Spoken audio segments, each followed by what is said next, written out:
நம்முடைய காலை வணக்கத்தை தெரிவித்துக் கொள்கின்றோம். சகோதரர்களே, இன்று தேசிய அளவில் இருக்கக்கூடிய ஒரு முக்கிய செய்தியை உங்களிடம் பகிர விரும்புகின்றோம். சில வாரங்களுக்கு முன்பு நான் தனிப்பட்ட முறையில் வெளியுறவுத்துறை அமைச்சகம், மினிஸ்ட்ரி ஆஃப் எக்ஸ்டர்னல் அஃபேர்ஸ், வெளியுறவுத்துறை அமைச்சகத்துக்கிட்ட ஆர்டிஐ மூலமாக சில விஷயங்களை கேட்டிருந்தேன். குறிப்பாக உங்களுக்கு தெரியும், கச்சத்தீவை பற்றி தொடர்ச்சியாக தமிழகத்தில் நாம் பேசிக் கொண்டிருக்கின்றோம். அது ஒரு பெரிய மர்மம். எப்படி கச்சத்தீவு கொடுக்கப்பட்டது, யாரால் கொடுக்கப்பட்டது, எந்த சூழ்நிலையில் கொடுக்கப்பட்டது என்று அதெல்லாம் பார்த்தீங்கன்னா கிளாசிஃபைட் டாக்குமெண்டாக பலகாலமாக பொதுவெளியில் அந்த எந்த ஒரு டாக்குமெண்டேஷன் இல்லைங்க.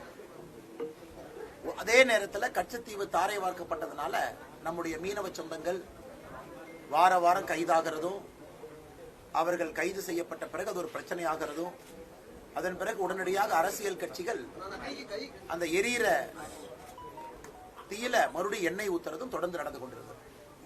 இந்த நேரத்தில் எம்இஏட்ட ஒரு இந்திய குடிமகனாக இந்த கச்சத்தீவு சம்பந்தப்பட்ட டாக்குமெண்ட், குறிப்பாக 1968 இந்தியாவுடைய பிரதம மந்திரியாக இருந்த இந்திரா காந்தி அம்மையார் அவர்களும், இலங்கையில அவருடைய கவுண்டர் பேட்டாக இருந்த செனநாயக்க அவர்களும் ஒரு சீக்கிரட் டீல் அப்பவே போட்டுட்டாங்க. கச்சத்தீவை தாரை வார்க்க வேண்டும் என்று ஒரு சீக்கிரட் டீல் அப்பவே போட்டுட்டாங்க அப்படின்னு பாராளுமன்றத்தில் இதை பத்தி அதிகமா பேசப்பட்டது. அதனால் அது சம்பந்தமாக 1968 மினிஸ்ட்ரி ஆஃப் எக்ஸ்டர்னல் அஃபேர்ஸ், வெளியுறவுத்துறை அமைச்சகம் சம்பந்தமாக வைத்திருக்கக்கூடிய டாக்குமெண்ட் என்ன இருக்கு. அதன் பிறகு 1974 கச்சத்தீவு தாரை வார்க்கப்பட்டது. அது சம்பந்தமான டாக்குமெண்ட் என்ன இருக்கு அப்படின்னு சொல்லிட்டு அந்த மொத்த டாக்குமெண்ட்டையும் கேட்கும் பொழுது மினிஸ்ட்ரி ஆஃப் எம்இஏ எக்ஸ்டர்னல் அஃபேர்ஸ்ல இருந்து இந்த டாக்குமெண்ட் நமக்கு கொடுக்கப்பட்டது. குறிப்பாக 2 முக்கியமான, இதுவரை பொதுவெளியில் இல்லாத அந்த 2 டாக்குமெண்ட்டை கொடுத்தாங்க. 1968 meeting of the informal consultative committee, அதன் பிறகு ஃபாரின் செக்ரட்டரியும் நம்முடைய முதலமைச்சர் திரு கருணாநிதி அவர்களும் 1974 கச்சத்தீவை பத்தி என்ன பேசினாங்க, இந்த 2 விஷயங்களும் கூட டாக்குமெண்டா கொடுத்தாங்க. இதை எந்த ஒரு இந்திய குடிமகன் படித்தாலும் கூட ரத்தம் கொதிக்கும். அந்த அளவுக்கு கச்சத்தீவை பொறுத்தவரை காங்கிரஸ் கட்சி அப்ப பல சதி வேலைகளை செய்து கச்சத்தீவை தாரை வார்த்திருக்கின்றார்.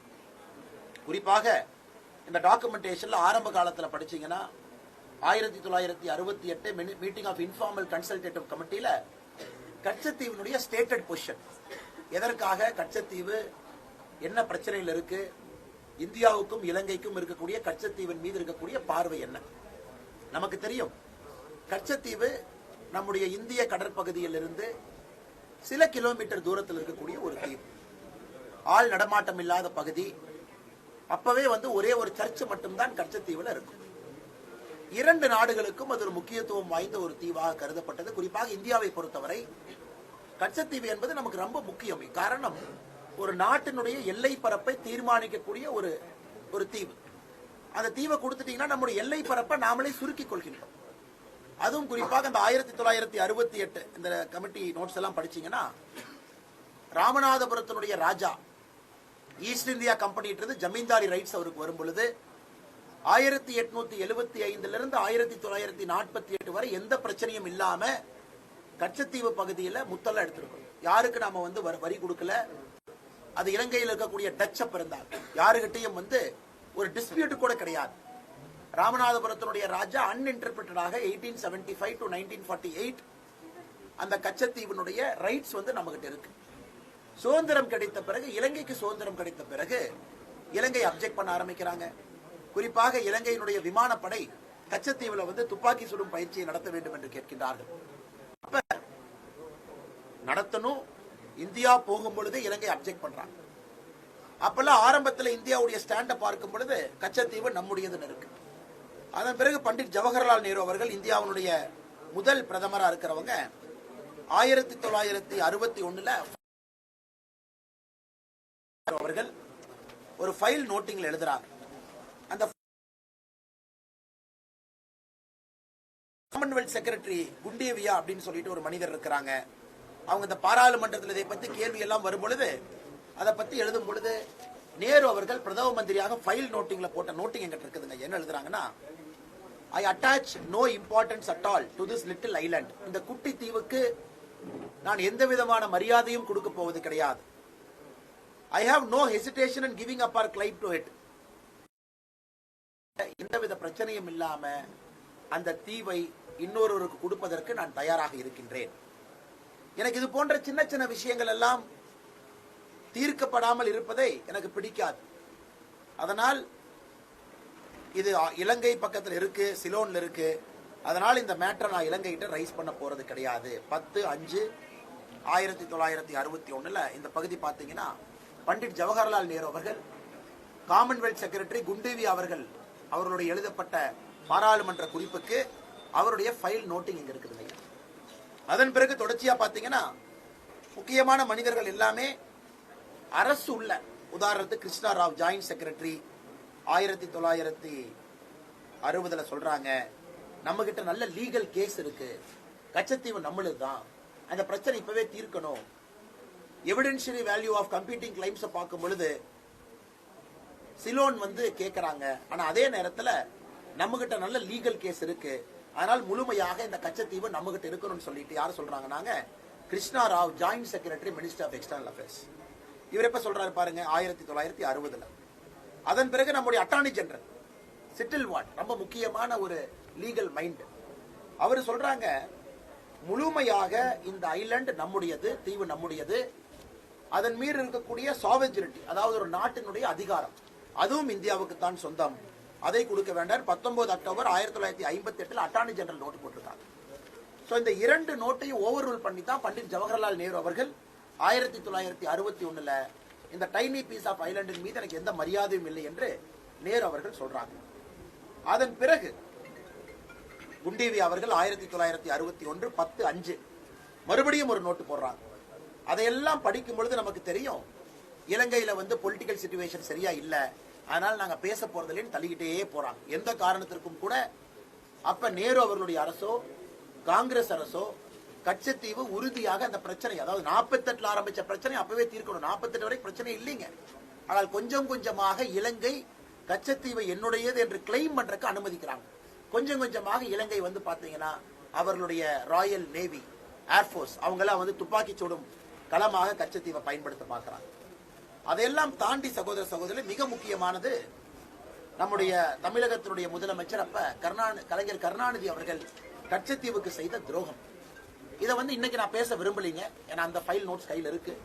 ஏன்னா இன்னைக்கு தான் முதல் பகுதி ரிலீஸ் ஆயிருக்கு. இன்னைக்கு முதல் பகுதி டைம்ஸ் ஆஃப் இந்தியா பத்திரிகையில தேசிய செய்தியாக முதல் பக்கத்தில் ரிலீஸ் ஆயிருக்கு இந்த ஆர்டிஐ. நாளை இரண்டாவது பகுதி ரிலீஸ் ஆனோடனே கலைஞர் கருணாநிதி அவர்கள் என்ன சொன்னாங்க, கலைஞர் கருணாநிதி அவர்களை பார்ப்பதற்கு வெளியுறவுத்துறை செயலாளர் வந்த பொழுது என்ன டிஸ்கஷன் நடந்துச்சு, கருணாநிதி அவருடைய வார்த்தை ஃபைல் நோட்டிங்ல என்னவா பதிவு பண்ணிருக்காங்க எம்ஏ அப்படிங்கறத நிச்சயமாக நாளை நாம் பேசுவோம். ஆனா இன்னைக்கு நாம் சொல்ல விரும்புவது, இந்த நாட்டினுடைய இறையாண்மையை, இந்த நாட்டினுடைய எல்லையை சுருக்கியது காங்கிரஸ். கச்சத்தீவை கொடுத்ததுக்கு அப்புறம் எல்லை சுருங்கிருச்சு.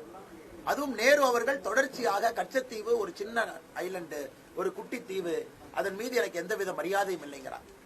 ஆனா நம்முடைய ஜாயிண்ட் செக்ரட்டரி கிருஷ்ணராவ் அவர்களாக இருக்கட்டும், அட்டார்னி ஜெனரல் சிட்டில்வாட் அவர்களாக இருக்கட்டும், இதை போராடி இந்தியா பெற வேண்டும் என்று இருக்கின்றார்.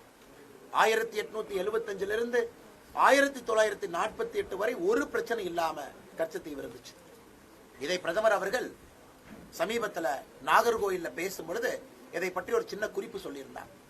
நாட்டு மக்களுக்கு கச்சத்தீவை யார் தாரை வார்த்தார்கள் என்று தெரியும் பொழுது, இத்தனை நம்முடைய ஆயிரக்கணக்கான மீனவ சொந்தங்களுக்கு தினமும் கூட அந்த ஆழ்கடல்ல கச்சத்தீவு பகுதியில பிரச்சனை ஏற்படுத்துவதற்கு யார் காரணம் என்று தெரியும் பொழுது நாட்டினுடைய மக்கள் மன்னிக்க மாட்டார்கள் என்று பாரத பிரதமர் அவர்கள் நாகர்கோவில்ல நம்முடைய கட்சியினுடைய மீட்டிங்ல சொல்லிட்டு போனாங்க.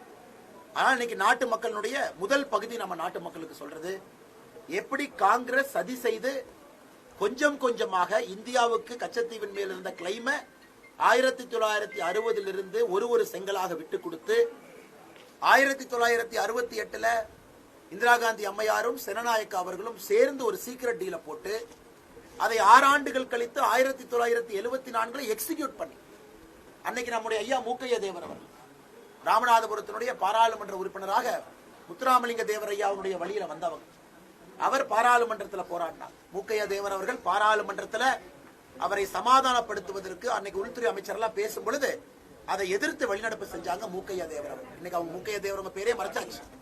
அதன் பிறகு அடல் பிகாரி வாஜ்பாய் அவர்கள் ஜனசங்கம், அன்னைக்கு பாரதிய ஜனதா கட்சி இல்லைங்க ஐயா, ஜனசங்கத்தில் அடல் பிகாரி வாஜ்பாய் அவர்கள் அதே பாராளுமன்றத்தை இந்திரா காந்தி அம்மையாரை பார்த்து கேட்டார்கள், எவ்வளவு பெரிய தவறு செய்திருக்கின்றீர்கள், இந்த நாடு உங்களை மன்னிக்குமா, கச்சத்தீவை தாரை வார்த்திருக்கின்றீர்கள். அதனால் நாட்டு மக்கள் இதை மறந்துவிடக் கூடாது. காங்கிரஸ் எவ்வளவு துரோகம் செய்தார்கள் என்பது இன்னைக்கு நாம பேசணும். நாளைக்கு நாம திமுக எவ்வளவு துரோகம் செய்திருக்கிறது, குறிப்பாக அதனுடைய முதலமைச்சராக 1974 இருந்த கலைஞர் கருணாநிதி அவர்களும் எப்படி கூட்டு செய்தி செய்தார்கள் என்பதை நாளைக்கு பேசும். இன்னைக்கு இன்னொரு விஷயத்தையும் உங்களுக்கு தெளிவுபடுத்துறோம். 1974 கச்சத்தீவு தாரை வார்க்கப்பட்ட பொழுது ஆர்டிகல் 6 என்ன சொல்லுச்சுனாங்க, கச்சத்தீவு இலங்கைக்கு கொடுத்தாலும் கூட நம்முடைய மீனவர்கள் கச்சத்தீவை பயன்படுத்த முடியும் என்பதுதான் ஆர்டிகல் 6.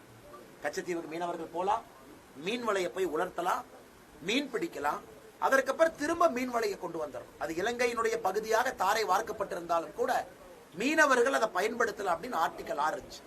திருட்டுத்தனமாக அதை எமர்ஜென்சிக்கு முன்னாடி அந்த ஆர்டிகல் 6 நைஸா எடுத்துட்டாங்க. எவ்வளவு ஃப்ராடுத்தனம் பண்ணிருக்காங்கன்னா நீங்க பாத்தீங்கன்னா, அதாவது தமிழக மக்களை சமாதானப்படுத்துவதற்காக, அதான் தீவத்தான் கொடுத்துட்டாங்க, யாருமே இல்ல, ஒரு சர்ச்சை தான் இருக்குது, மனிதர்கள் வசிக்கலின்னு சொல்லிட்டாங்க. ஆனா கவலைப்படாதீங்க, மீனவ சொந்தங்கள் நீங்க கச்சத்தீவை பயன்படுத்திக்கலாம், ஒன்னும் பிரச்சனை இல்ல, நீங்க அந்த தீவுக்கு போய் வலையெல்லாம் உலர்த்தலான்னு சொல்லித்தான் 1974 தமிழகத்துல போராட்டம் வெடிக்கல. நாளை கலைஞர் கருணாநிதி ஐயாவுடைய பகுதியை சொல்லும் பொழுது உங்களுக்கு தெரியும் எந்த அளவுக்கு திருட்டுத்தனம் செய்திருக்கின்றார்கள். மக்களை அந்த நேரத்தில் போராட்டம் வெடிக்க கூடாது என்பதற்காக ஆர்டிகல் 6 நாம எல்லாம் மறந்துட்டோம். 74 முடிஞ்சது, 75 முடிஞ்சது, அப்புறம் ஆர்டிகல் 6 திருட்டுத்தனமாக எடுத்திருக்கின்றார்கள். அதன் பிறகுதான் பிரச்சனை. இன்னைக்கு முழுவதுமாக அந்த தீவு இலங்கைக்கு சொந்தம். ஆர்டிகல் 6 இல்லாத காரணத்தினால எந்த மீனவனும் கச்சத்தீவு பக்கத்துல மீனவ சொந்தங்கள் போக முடியாது, கச்சத்தீவுக்குள்ள இறங்க முடியாது, கச்சத்தீவுக்கு பக்கத்துல போக முடியாது. இந்த எல்லையை, இதெல்லாம் ஆயிரம் ஆண்டுகளாக இருந்த எல்லை. மீனவர்களுடைய முப்பாட்டன், பாட்டன், தாத்தா அவங்க காலங்காலமாக மீன் பிடித்தவர்கள், அந்த எல்லை வரைக்கும் போனவங்க. இவங்க 74 2 அரசியல் கட்சிகள் சதி செய்து எல்லையை சுருக்கியதாலதான் இன்னைக்கு பிரச்சனை. மீனவ சொந்தங்கள் இத்தனை ஆண்டு காலமாக போன எல்லைக்கு அவர்களால் போக முடியவில்லை. ஆனால் பத்திரிகை நண்பர்களுக்கு பல்லடத்துல ஒரு கிராம பகுதியில ஒரு தோட்டத்தில் உட்கார்ந்து அந்த பிரஸ் மீட்டை கொடுத்து கொண்டிருக்கின்றோம். இது கோயம்புத்தூர்ல எல்லாத்தையும் வந்து பேசியிருக்கணும், அவ்வளவு முக்கியமான சப்ஜெக்ட். அதனால இங்க இருக்கக்கூடிய நம்முடைய பத்திரிகை நண்பர்கள்ட்ட அன்பார்ந்த வேண்டுகோள், இந்த செய்தியை நீங்க எல்லாரும் கொடுக்க வேண்டும்.